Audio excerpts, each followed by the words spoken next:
ഇന്ന് എന്റെ മാമന്റെ മക്കൾ എന്റെ വീട്ടിൽ തങ്ങാൻ വന്നോണ്ട് I'm gonna making a alphabetic outing for them. ഒരു ലെറ്റർ പറ. അങ്ങനെ രാവിലെ തന്നെ മുട്ടപ്പോളയും തേങ്ങാപ്പാലയും എന്റെ ഫേവറേറ്റ് ആണ്. നിങ്ങളുടെ നാട്ടിൽ ഇതിനെന്താ പറയാ? പിന്നെ ഓള് പറഞ്ഞതനുസരിച്ച് ബി പറഞ്ഞുകൊണ്ട് ഇന്നൊരു ബീച്ച് ഔട്ടിംഗ് ആണ്. വെറൈറ്റിക്ക് കാപ്പാട് ബീച്ച് മാറ്റി എലത്തൂർ ബീച്ചാക്കി. ഇവിടുന്ന് ഏകദേശം അത്യാവശ്യം ഭാഗം വരെ പാറുള്ളതുകൊണ്ട് കടലിന്റെ എന്താ പറയാ അത്രയും ഭാഗം ഉള്ളോട്ട് പോവാ. ഷെയ്സീന ഐ ന്യൂ ഈ അറ്റത്ത് നിൽക്കുമ്പോ നമുക്ക് അത്രയും പ്രഷറും ഡെപ്തും മനസ്സിലാവും. പറഞ്ഞു വന്നാൽ ഇപ്പൊ എന്റെ വൺ ഓഫ് മൈ ഫേവറേറ്റ് ആണ് ഈ ബീച്ച്. എങ്ങനുണ്ട് ബീച്ച്? എങ്ങനെ ഇരിക്കണം? ഈ ചെക്കനെയും കൊണ്ടാണല്ലോ വന്നതെന്ന് തോന്നിപ്പോയി. ഈ തിന്നാനൊന്നും വാങ്ങി തരൂലെന്ന് പറഞ്ഞപ്പോ ആള് സ്വഭാവം മാറ്റി.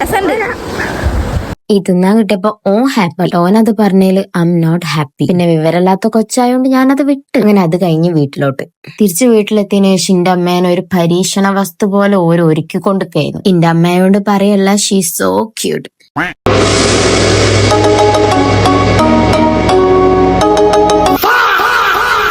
സോ അത്രേ ഉള്ളൂ. Bye guys.